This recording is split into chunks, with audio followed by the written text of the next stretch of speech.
दोस्तों, जिंदगी हर किसी को बराबर मौके नहीं देती। किसी के पास सब कुछ होता है और किसी के पास सिर्फ उसका किरदार।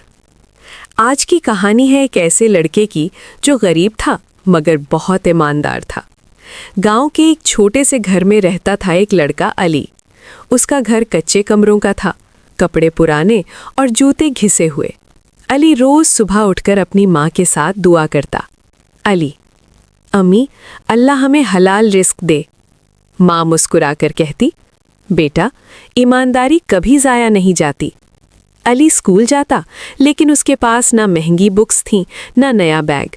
कुछ बच्चे उसका मजाक उड़ाते, अरे देखो, गरीब अली आ गया। अली चुप रहता, मगर दिल में एक बात होती, मैं झूठ और चोरी से दूर रहूंगा।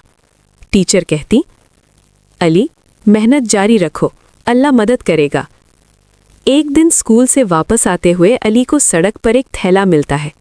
थैला खोलकर देखता है तो अंदर बहुत सारा पैसा होता है। अली का दिल जोर जोर से धड़कता है।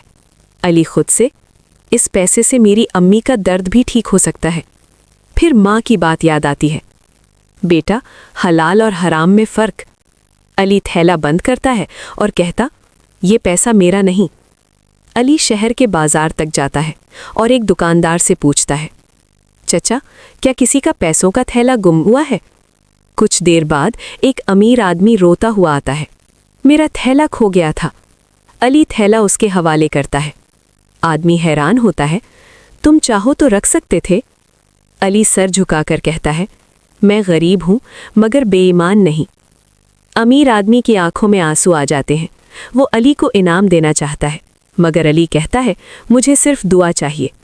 आदमी ज़बरदस्ती कुछ पैसे देता है और कहता है, ये तुम्हारी ईमानदारी का सिला है। अगले दिन वही आदमी अली के घर आता है।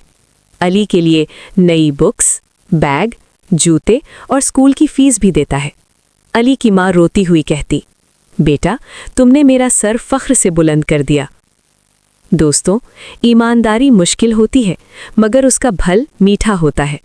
जो हलाल पर सब्र करता है, अल्लाह उसके लिए वहाँ से देता है जहाँ से उसे उम्मीद भी नहीं होती। अगर आपको ये कहानी पसंद आई हो तो लाइक ज़रूर करें।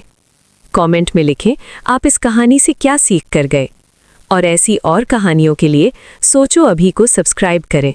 और आपने अभी तक सब्सक्राइब, लाइक और शेयर नहीं किया, मेहरबानी फरमाकर मेरे चैनल को सब्सक्राइब कर दीजिए, क्योंकि मैं अपनी वीडियो में मोटिवेशनल और अच्छी बातें बताता हूं जो आपके बच्चों को मोटिवेट करेंगी। शुक्रिया।